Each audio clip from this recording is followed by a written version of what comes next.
kecil lagi tuh alatnya. Betul. Tuh, ya. Iya benar. Cuman saya punya ilmu sih kalau saya. Apa tuh ilmu? Pengobatan juga ini? Iya. Jadi, Asik. bukan, ini teh botol. Oh, oke. Kenapa pengobatan? Ini teh botol tawar. Oke. Punya ilmu juga. Apa coba? Teh botol. Kita bikin dia.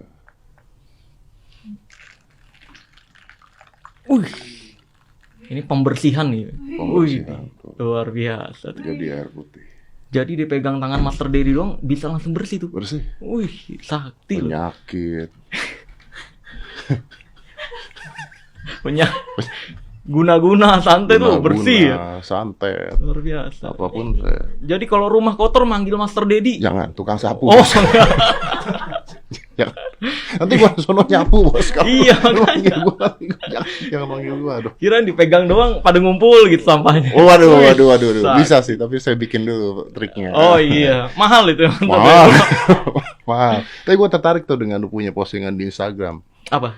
Lu kan posting ada pisau bisa terbang. Terus itu orang ngatain, wah ini penipuan, tukang sulap, bohong. Udah gitu ada pemuka agama, keris terbang. Wah luar biasa, mujizat, bla bla bla. Tolong sembuhin saya. Tolong sembuhin saya. Iya. Jadi akhirnya pemuka agama berkedok dukun padahal. Iya, Dukun berkedok pemuka agama. Banyak memang seperti itu ya. Banyak. Itu yang saya bongkar sebenarnya. Itu keris apa tuh? Sebelum kita lari ke ini Gus Samsudin. Ya, ini keris petir. Keris petir. Iya, kayak ini bisa kalau kata dukun tuh buat pembersihan. Widih. Kalau dukun itu biasanya makainya yang ini, Master. Yang model ada tombolnya di sini.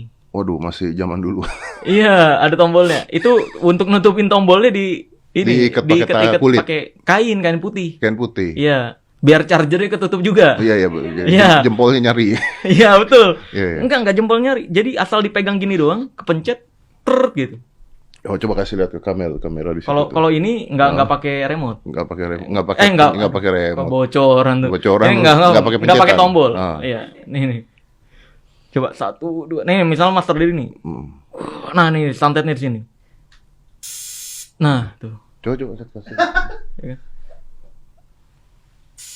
Tuh, ya kan? Sakti nggak tuh? Mau coba kesetrumnya, Mas? Kagak dong. Oh enggak, kali aja. Kagak. Ini mah lampu gitu kan? Kagak. Gue pernah kesetrum punyanya Yigal Mesika zaman dulu. Oh iya. Sepatu itu ya. Lu tahu kan mainan itu? Itu kalau yang nyetrum kesetrum. Iya. Yang nyetrum juga kesetrum. Iya, bener. Kecuali di kasur, Mas Dedi. Kalau di kasur kan sekarang banyak yang pakai. Kalau dari kasur ngapain gua setrum? Aduh. Goblok. Iya. Jadi dulu ada mainan, Ju. Itu baca pikiran orang dan sebagainya. Terus orang kalau jidatnya gue pegang, dia akan kesetrum. Atau tangannya gue gini nih, sentuh nih, tak, dia kesetrum. Bahkan keluar api. Dari tangan gue ke tangan. Bukan api, kilat. Iya. Kilat, gitu. Itu air ledeng kalau dipancurin. Iya. Gue giniin, airnya bisa melengkung, menghindar dari tangan gue. Betul. Bahkan nyalain rokok di daun. Iya, bisa. Gitu. Ada tuh, gue punya itu alatnya. Cuman masalahnya cuma satu. Apa? Yang kesetrum bukan dia doang. Iya. Kitanya juga kesetrum.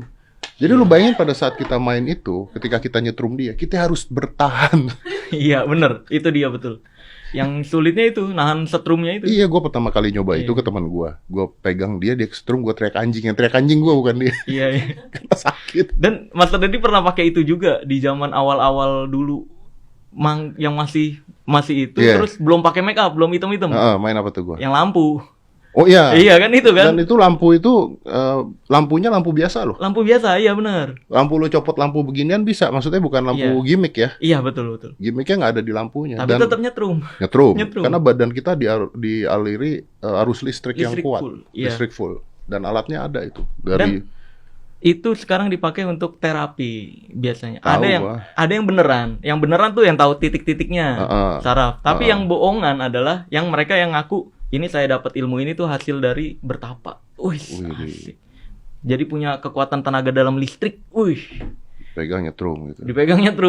Jadi ya pasien gitu sentuh-sentuh gitu. Ya sebenarnya kalau yang tahu titik-titiknya kan kayak EMS, electric muscle stimulan itu juga pakai listrik kan, taruh di tempat-tempat tertentu gitu. Cuman jangan ngaku-ngaku itu ilmu dapat dari bertapa gitu loh. Ya kan, jangan ngaku-ngaku itu gitu. Betul.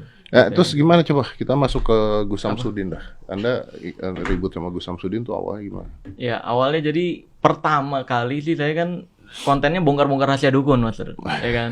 Bongkar-bongkar rahasia dukun. Nah, salah satu yang saya bongkar adalah trik dari Mas Udin ini. Yang dia nyalain tisu tanpa api. Nyalain tisu tanpa api gimana sih? Bakar tisu tanpa api. Bakar tisu tanpa api. Oh, bakar tisu tanpa api. Jadi, tapi tisunya terbakar ada apinya. Ada. Wush. Gampang kan itu? Gampang banget.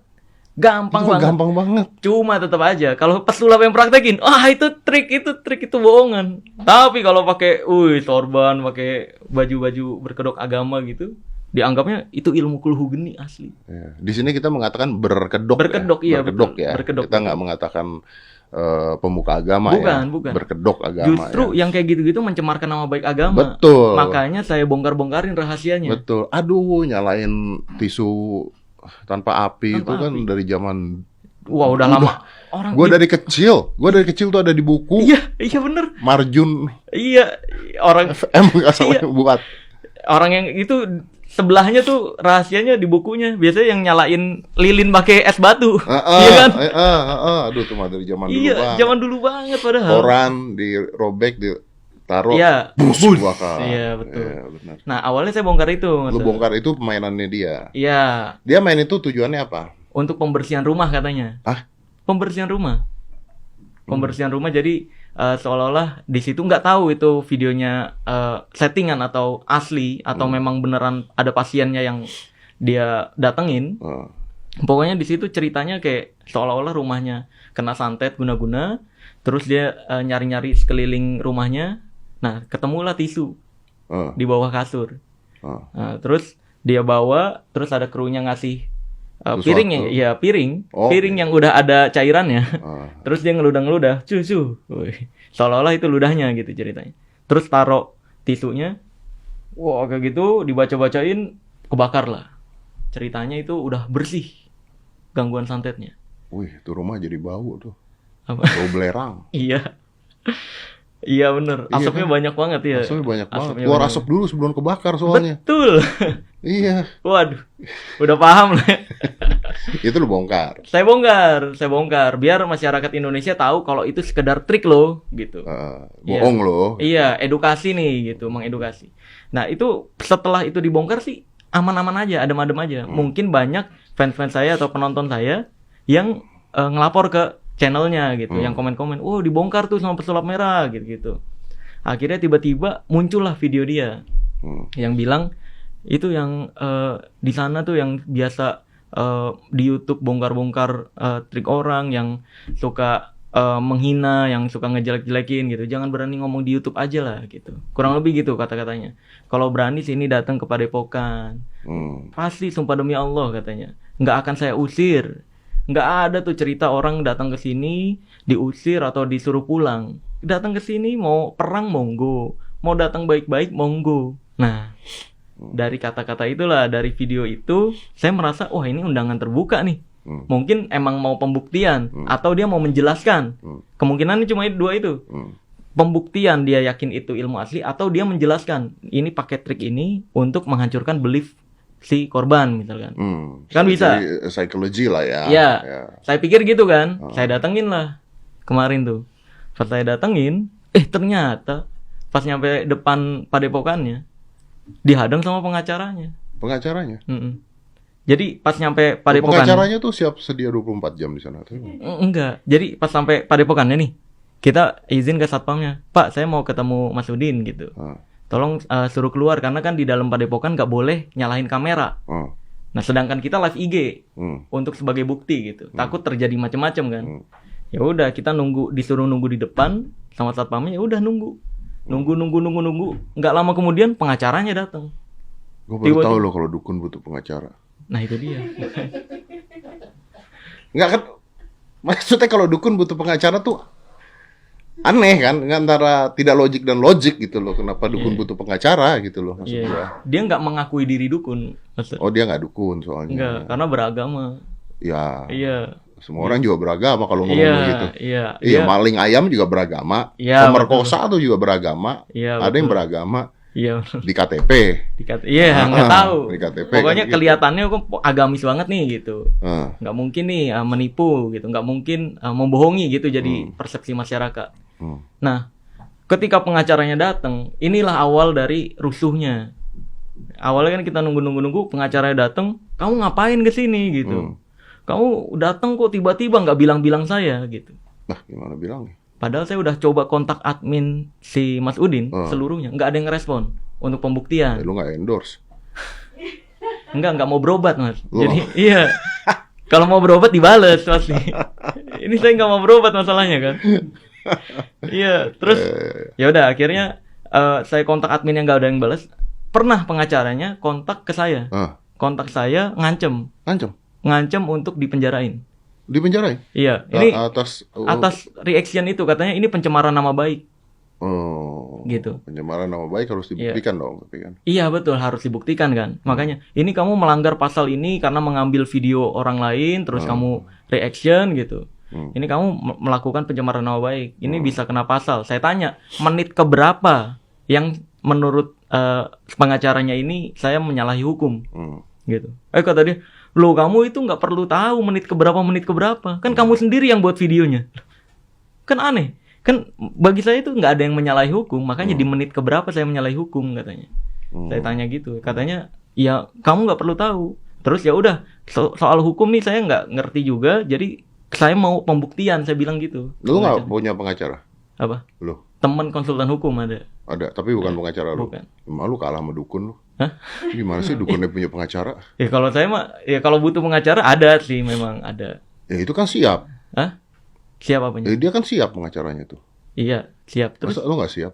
Nggak siap apanya? Pengacara. Enggak, ini saya tahu. Kalaupun dia bawa ke hukum, silahkan saya gitu. Karena saya menurut saya nggak menyalahi hukum, Mas Reddy. Jadi nggak perlu kontak pengacara saya juga gitu. Anda ngambil video orang dibilangnya gitu. Anda jelek-jelekin nama dia. Lu jelek-jelekin nama dia Enggak, di situ reaction doang. Ya, dan saya bilang di situ, kalau ini tidak menduitkan, ini mungkin bisa membantu si pasien dalam menghancurkan beliefnya, seolah-olah dia yakin disantet dengan kayak gini, ya hancur kan beliefnya. Oh iya betul. Nah kalau ngeduitin, baru ini penipuan. Saya bilang gitu. Nah kita kan nggak tahu, makanya mau pembuktian. Kalau asli, tadinya dalam pembuktian, kalau ilmunya asli, saya mau belajar di situ, saya tutup channel. Ya. Tapi kalau saya juga tutup podcast. Nah itu. Oh asli. Oh itu. Dipertegas. Saya tutup podcast kalau asli. Iya, kalau asli. Kalau trik, ya udah bisa jelaskan silahkan gitu loh, klarifikasi kenapa pakai trik dalam pengobatannya. Kan pengennya gitu. Nyatanya ketika datang pengacaranya bilang gitu. Loh harusnya kamu bilang ke saya. Saya udah bilang ke Bapak mau pembuktian, tapi Bapak sendiri bilang itu urusan kamu sama Samsudin. Kalau urusan saya itu hukum doang objeknya. Tapi pengacara yang ngadepin lu waktu sampai sana. Iya, pas nyampe sana tiba-tiba, kok kamu datang tiba-tiba? Padahal di telepon saya udah bilang mau pembuktian, tapi dia angkat tangan kan. Ya akhirnya, ya udah Pak, saya mau pembuktian boleh atau enggak? Enggak boleh gitu. Teman saya bilang, saya mau penasaran nih Pak, asli atau enggak? Kita pengen tahu itu doang gitu. Kok penasaran tuh enggak boleh gitu kan. Jadi enggak boleh nih ya Pak ya? Enggak boleh. Saya ngomong ke kamera. Jadi guys, ini saya udah datang, ternyata nggak boleh ya. Langsung, kamu melintir gimana? Siapa yang bilang nggak boleh? Tadi lu yang bilang nggak boleh gitu. Dia yang bilang nggak boleh. Tuh. Iya, tapi dia sendiri yang bilang siapa yang bilang nggak boleh? Loh tadi dibilang nggak boleh. Ya udah kita mau pulang nih Pak kalau emang nggak boleh. Sini, diem dulu, jangan melintir kata-kata gitu. Ya udah, kejadian berikutnya kayak yang di video itulah. Ribut kan? Akhirnya rusuh, iya. Kita mau pembuktian nggak boleh, ya, kan udah mau pulang. Iya, pulang nggak boleh. Terus yang diributin apa akhirnya di sana? Ya itu, kamu tuh tetap aja dibahas yang video saya itu. Kamu tuh udah kesini nantang tuh nggak boleh. Kalau kesini datangnya baik-baik baru boleh. Padahal Mas Udin bilang kan mau perang monggo, mau datang baik-baik monggo kan gitu. Ada tuh, ada video tuh. Ada, saya tampilin juga. Nah, jadi kayak nggak sinkron nih antara pengacaranya sama Mas Udinnya. Nah. Kita akhirnya udah mau pulang, tapi dia tetap sini, kita diikutin. Kamu kesini berapa lama? 14 jam kan dari Jakarta ke Blitar, 14 jam. Iya. 14 jam loh kita. Nah, saya 14 jam naik apa? Kereta. Diem dia langsung. Oh iya. Ini video kamu nih, bentar saya cari-cari. Sambil nyari-nyari video saya, diikutin saya. di gang. Ini ngapain? Saya pikir udah kan pembuktian nggak boleh nih, kita mau pulang gitu. Tapi live IG lu nyala terus dong? Nyala. Karena kalau nggak bahaya. Ya betul, itu dia. Makanya kita nggak mau masuk ke padepokan. Karena di dalam padepokan tidak diperbolehkan menyalakan kamera. Nah, kita pengen pembuktian biar warga juga ngelihat nih. Kalau ternyata saya yang salah, ya saya tutup channel. Gitu kan? Nah, akhirnya ya udah, pas mau pulang itu tetap aja nih, kamu tuh di videonya tuh nantang-nantang gitu. Padahal kan kita nuntut pembuktian kan. Kamu tuh di videonya nantang-nantang gini. Ya saya kasih lihat, sini bentar, coba nih lihat videonya Mas Udin, bilang dia bersedia untuk didatangi gitu. Nggak lama kemudian Mas Udin datang lah. Datang sama Kades. Kepala desa ya? Iya, sama kepala desa datang. Nah, kepala desanya ini tiba-tiba datang. Kamu kesini tujuannya apa? Siapa? Ada KTP nggak? Gitu. Jadi ada KTP nggak? Kita ini posisinya saya mau pulang tapi dimintain KTP. Jadi kan ini data pribadi saya ya. Jadi kayak ini buat apa? Saya kan nanya gitu. Ini buat apa Pak? Loh, ini kamu memasuki wilayah orang. Dan peraturan di wilayah sini harus menyerahkan KTP gitu. Saya juga nggak ngerti apa iya orang yang melintas mau beli bakso tuh harus nyerahin KTP dulu mungkin di situ ya. Saya nggak tahu juga peraturannya. Nah, saya juga nggak tahu tuh kalau gitu tuh. Saya taunya kalau mau kemana-mana sekarang peduli lindungi soalnya. Nah, iya betul. Bukan KTP. Setahu saya tuh setahu saya KTP tuh kalau nginep kan. Iya. 1 kali 24 jam. Iya, kalau mungkin peraturan di situ orang mau beli bakso aja harus nyerahin KTP mungkin. Iya. Bisa jadi kan. Saya juga nggak tahu kan. Makanya saya nanya, ini KTP saya buat apa ya Pak? Nah, ketika saya nanya KTP buat apa? Baru tiba-tiba dari belakang ada orang yang mau nunjuk. Siapa ini orang mau nunjuk lu? Saya dapat info sih, nggak tahu juga ya. Saya dapat info kalau nggak salah sih supirnya Mas Udin. Terus nggak ketonjok lo? Apa? Enggak. Ya kok bisa nggak ketonjok gitu loh? Itu dihadang sama penjagaannya dia. Ada penjagaan di sana ormas. Dia ngejagain, jangan kasar gitu. Iya. Ya diduga sih diduga itu supirnya Mas Udin. Tapi kita masih menghargai ya bahwa di sana ormasnya melerai itu ya. Iya, betul. Hal itu positif lah. Iya, positif. Ya. Nah, dari situlah saya dituntut minta KTP. Padahal kita mau pulang posisinya, gitu kan? Kan udah pembuktian nggak boleh nih. Kok dimintain KTP? Itu yang jadi pertanyaan saya. Akhirnya ya udah, teman saya udah ribut-ribut kayak gitu, udah mulai ada yang bawa keris, Mas Dedi. Bawa keris? Iya, dihadang-hadang sama ormas-ormas sana juga. Jangan. Nah, itu kan tim-tim saya jadi panik juga. Ini takut makin kekerasan. Langsung mesen taksi online, kita jalan. Begitulah kejadian. Sampai detik ini gimana? Sampai detik ini ya terakhir tuh kadesnya ngajakin ke sana lagi. Yang terbaru ini. Kadesnya masih penasaran sama KTP lu enggak? udah saya kasih. Gua enggak tahu. Kan KTP. Enggak. Akhirnya saya kasih, Mas. Di sana sebelum naik taksi saya kasih. Lu kasih? Saya kasih. Nih, tapi jangan disebarin ya. Ini lu kasih lihat. Kasih lihat di foto sama dia. Di foto. Oke. Ini jangan disebarin, ini privasi saya soalnya. Terus si kadesnya itu minta lu datang sana ngapain? Karena udah membawa Rejo Winangun untuk membuktikan sama Mas Udinnya itu di lapangan terbuka di sana. Nah, kalau saya kan kemarin udah ke sana kayak begitu adanya tuh, ya kan? Penolakan dari timnya Mas Udin. Nah, kalau saya ke sana lagi tim saya juga udah pada takut. Makanya kita minta kalau emang mau pembuktian, silahkan ke Jakarta. Kalau terbukti ilmu, ongkos saya ganti 10 kali lipat. Kalau ilmu tanpa trik ya. Iya. Gitu. Jadi lo tidak mau ke sana lagi ya? Untuk saat ini masih trauma sih.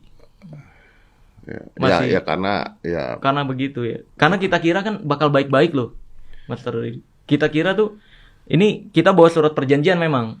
Perjanjian itu ya kayak yang biasa. Pembuktian saya kan semua ada surat perjanjiannya tuh. Ya, kalau misalkan terbukti ilmu asli saya tutup channel, kalau terbukti trik silahkan tutup channel. Gitu. Nah, ada nggak sih orang-orang yang terbukti sama lu itu trik dan tutup channel endingnya? Nggak ada sih. Nggak ada kan? Nggak ada. Jadi kalau untuk yang tutup channel baru ini. Kalau yang kemarin-kemarin kan ongkos diganti. Terus emas saya kasih 10 gram emas. Kalau yang ilmu anti tonjok.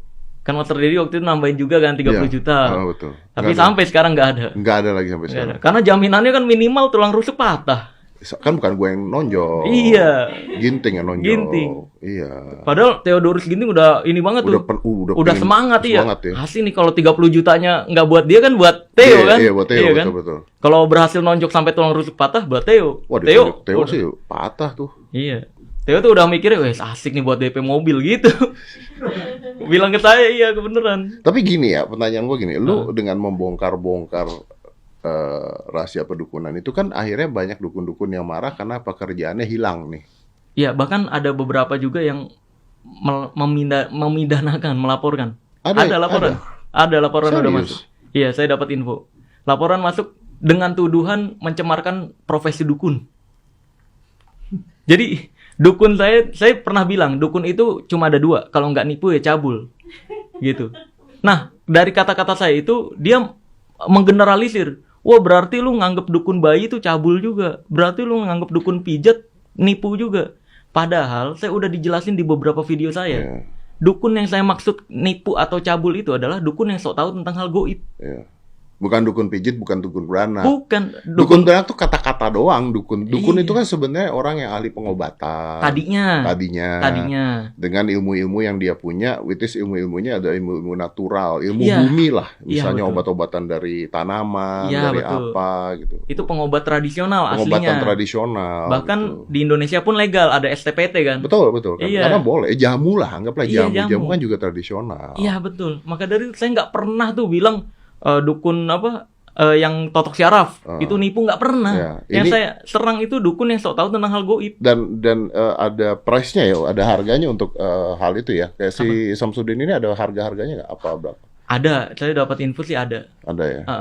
Ada kayak pembersihan berapa juta, berapa juta gitu. Dan ada orang yang kena juga. Menurut info banyak. Banyak ya. Iya, tapi lu nggak mau ngomong di sini lah ya. Nggak, karena saya bukan korban. Gini, banyak pengacaranya awalnya bilang, kalau memang Mas Udin ini nipu atau berbohong, silahkan laporkan. Ya, saya nyoba, Mas Udin. Saya coba ke polisi, saya laporin. Ini konten hoax, dan laporin penipuan. Ternyata kalau kata polisi, kalau bukan korban nggak bisa. Ya karena lu third party. Iya. Kalau bukan korban nggak bisa. Tapi nanti nanti akan ada ini undang-undang yuk. RUU KUHP. Ya. RUU KUHP pasal 252 tentang praktek dukun santet. Iya. Jadi siapapun yang mengaku ya memiliki ilmu, juga dia menyediakan jasa ke orang lain. Mengaku aja udah kena tuh. Iya. Mengaku memberitahukan itu juga kena. Anak-anak indigo tuh gimana? Nah, gitu nggak tahu. Saya juga nggak tahu percaya dengan indigo. Iya. Saya pribadi loh ya. Iya. Saya pun pengen membuktikan gitu anak kalau indigo. Karena saya pernah lihat ada anak indigo di depan saya praktek tutup mata dan dia bisa baca, gue juga bisa. Iya, zaman dulu Mas Redi sama itu ya. Belum berdua. Ada zaman anak indigo, gue yang gue tutup mata, mantan istri gue tutup mata, gue transfer pikiran, bisa gitu zaman dulu kan, makanya. Bahkan tutup mata di show terakhirnya Mas Redi kan, wah ini ada yang namanya ini, ukuran sepatunya ini, lebih sakti lagi lebih sakti loh. Iya kan? Makanya kita harus kebuktiin kalau itu untuk entertain. Hiburan. Orang kan datang ke gua pada saat itu show bayar, tapi tahu ya bahwa ini hiburan. Iya, betul. Jadi nggak dianggap ini ilmu dari apalah gitu. Dan gini Mas Rudi, berbicara tentang pasal yang RUU KUHP, di Indonesia sendiri sebenarnya ada larangan penjualan jimat. Memiliki jimat untuk dibagikan aja nggak boleh, Bang. Nggak boleh. Pasal 546 KUHP.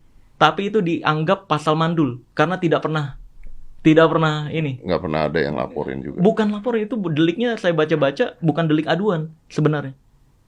Jadi kalaupun ada orang yang menjual kayak bulu perindu nih buat pelet, itu udah kena pasal sebenarnya. Harusnya. Tapi nggak ada yang laporin. Nggak ada. Bahkan kayak saya dapat info Mas Udin ini jualan tasbih yang katanya kebal, pakai teknik-teknik debus. Debus itu kan saya praktisi debus juga. Melihat hal seperti itu, kita praktisi debus kayak, wah kok dicemarkan nama baiknya nih. Digunakan untuk jual jimat. Padahal debus itu diciptakan pada saat TV belum ada kan. Untuk hiburan masyarakat pada zaman dulu. Kayak bambu gila dan sebagainya. Nah, itu makanya kok pasal ini bisa nggak berfungsi lagi. Karena orang-orang yang lari ke mereka, ketika ngelaporin ke polisi mungkin malu. Oh iya. Saya pakai bulu perindu tapi tidak ada yang rindu sama saya menuntut, kan malu. Polisinya bingung, ini gimana gitu. Iya. Tapi lu tuh gila sih sebenarnya. Kalau menurut gue, maksudnya konten lu tuh. ODGJ. Anjing. Wah, nanti dikatusin. Gue punya podcast tuh kan kalau ngomong sembarangan ya, kadang-kadang tai, anjing gitu ya. Ada yang komen di tempat gue, kalau ngomong mas jangan pakai kata anjing, pakai kata apa. Ini kan kontennya bukan buat anak-anak. Memang konten saya bukan buat anak-anak. Makanya pilihannya not for kids sebenarnya. Iya. Mas Ardi nggak aus teh botol? Saya dari tadi, saya kalau aus tuh pakai ilmu ini. Oh gitu ya. Oh kalau saya nggak apa-apa nih minum. Anda nggak apa-apa. Oh ya. Saya jangan dong. Oh iya. Anda kok jahat gitu sih? Enggak. Kali aja aus. Enggak ya? Enggak. Saya punya ilmu ini. Saya kan peduli gitu Mas Ardi. Kebal haus. Oh iya. Ya. Oke. Emang anjing Anda ya? Enggak, tadi bilangnya soalnya pembersihan kan. Iya, udah bersih. Oh, udah bersih langsung. Udah bersih. Itu tawar loh anyway. Enggak apa-apa. Iya, maksudnya kadang-kadang orang kaget. Oh, kaget. Kaget karena berharapnya manis kan kalau teh botol. Wah. Tawar. Gitu kagetnya. Iya. Oh, gitu. Banyak beneran kaget karena jarang kan teh botol rasanya tawar. Oh iya. Nggak ada gulanya. Iya, harum doang ya. Iya. Lu nggak ini, menurut gue ya, sebenarnya kalau gue punya saran sama lu sih, lu tutup channel deh. Loh, kenapa? Iya, maksudnya udahlah, membongkar rahasia dukun tuh selesai lah menurut gue. Kenapa? Lu bikin channel baru yang lebih menantang lah, membongkar rahasia pemerintah gitu. Aduh, nggak berani. Ini nanti nih. Jujur seneng banget tuh ketawa. Iya. Lo nggak, kita tuh butuh tantangan yang lebih besar kan. Masa kita berhenti di sini saja gitu kan? Ini nanti lagi banyak yang nulis berita tentang saya. Ini nanti muncul nih berita. Deddy Corbuzier menyarankan pesulap merah tutup channel. Tutup channel. Anda bikin saja membongkar rahasia pemerintah gitu. Bukan keahlian saya. Hah? Bukan keahlian saya. Kalau ngomongin pemerintahan, politik dan sebagainya, saya nggak bisa ngomong dari A sampai Z. Tapi banyak yang nggak alih-alih, protes juga banyak kalau pemerintah kan biasanya gitu. Iya, makanya saya bongkar rahasia perdukunan karena saya bisa. Karena lu punya keahliannya di sana. Iya, membicarakan dari A sampai Z bahkan. Iya benar. Tentang santet, pelet dan sebagainya. Iya. Gitu. Dan banyak yang mikir saya nggak percaya goib jadinya. Iya. Kayak seolah-olah, wah pas sulap merah nih nggak percaya goib. Enggak, padahal yang saya nggak percaya itu dukun. Kalau saya nggak percaya goib, Tuhan berarti saya nggak percaya dong. Ya beda kan, masalah goib dan dukun dan sebagainya kan beda. Iya betul. Ya kan, maksudnya kalau dibilang kayak, wah kalau tidak percaya setan artinya nggak percaya Tuhan, ya nggak gitu juga. Iya. Ya nggak ada urusannya. Iya. Loh dalam agama, hampir dalam semua agama kan juga, kalau misalnya kita terlalu percaya pada hal-hal seperti itu kan salah. Iya, menduakan Tuhan jadinya kan. Tuhan kan. Iya, betul. Maka dari itu saya mengedukasi. Gini, ada kata-kata gini Mas Ardi. Musyrik. Iya. Gini, semua agama itu mewajibkan untuk percaya hal gaib. Surga, neraka, Tuhan, malaikat dan lain sebagainya, jin. Iya. Tapi ingat juga, semua agama melarang keras perdukunan. Iya. Iya dong. Bener. Karena nggak boleh kan menduakan Tuhannya di ya, agama. Percaya pada hal tersebut bukan berarti hal tersebut terus muncul tiba-tiba lalu orang punya kekuatan sakti dan sebagainya begitu. Iya betul. Iya, tapi gue pernah ngundang ini Rara Pawang Hujan pada saat itu. Itu banyak yang ngetek ke saya juga tuh. Iya. Ya kan nih Rara diundang nih. Rara gue undang waktu itu. Gue nanya remote AC-nya di mana yang punya remote awan. Iya. Kali aja ini kayak gini Mas Ardi. Makanya. Tapi waktu terakhir hujan juga. Iya, dibully se-Indonesia kan akhirnya. Iya, mungkin rusak, mungkin baterainya habis. Ya nggak tahu ya. Gua kok lu tanya kayak gitu, maksudnya gini, kalau pawang hujan dan sebagainya kan kemungkinan hujan 50-50. Iya. Tapi tahu nggak Mas Ardi? Saya banyak di-tag gara-gara Mas Ardi bilang dalam dunia sulap tuh ada pengendalian awan. Cloud busting ada. Nah iya, saya juga tahu. Tapi itu seolah-olah Mas Ardi menyetujui tentang pawang hujan itu. Beda dong, gimana? Nah, itu banyak yang nge-tag saya gitu. Nih, buktinya Mas Ardi meyakini awan itu bisa diatur gitu. Ada namanya cloud busting. Tahu gak sih lu? Pernah dengar? Ada. Iya. Ada. Ya itu kan gua main ke bini gua waktu di hari nikah malah waktu nggak salah. Di hotel. Kan di hotel ada kaca gitu. Iya. Ya, gua bisa ngilangin awan nih. Lu tunjuk satu awan, ditunjuk satu awan. Gua liatin gitu, gua giniin terus awannya hilang. Beneran ada namanya cloud busting. Iya, tapi nggak ada ilmu-ilmunya itu. Iya, dari bentuk awannya kan. Bentuk awan. Iya, gua mempelajari bentuk awan, perhitungannya, arah geraknya kemana gitu. Ada teknik yang gini juga kan, nembak ya, awan, terus bolong. Iya, saya juga tahu, betul. Terus kita bikin memanipulatif orang tersebut untuk memilih awan tertentu. Iya. Memang ada. Nah, itu gara-gara Mas Ardi ngomong kayak gitu. Seolah-olah jadi tuh pesulap merah belajarnya kurang jauh nih, Master Dedi bilang nih ada. Gitu banyak. Itulah dia, makanya susah lah kalau kayak begitu. Intinya tapi nggak begitu ya. Ini ya makanya ngobrolnya juga harus dengan magician juga. Iya, betul. Iya, saya rasa semua magician juga mau pelajari lah sebenarnya. Iya, memang. Makanya ya tapi gini, karena kalau lu nonton sesuatu dipotong-potong atau nonton cuma ngambil satu isinya nggak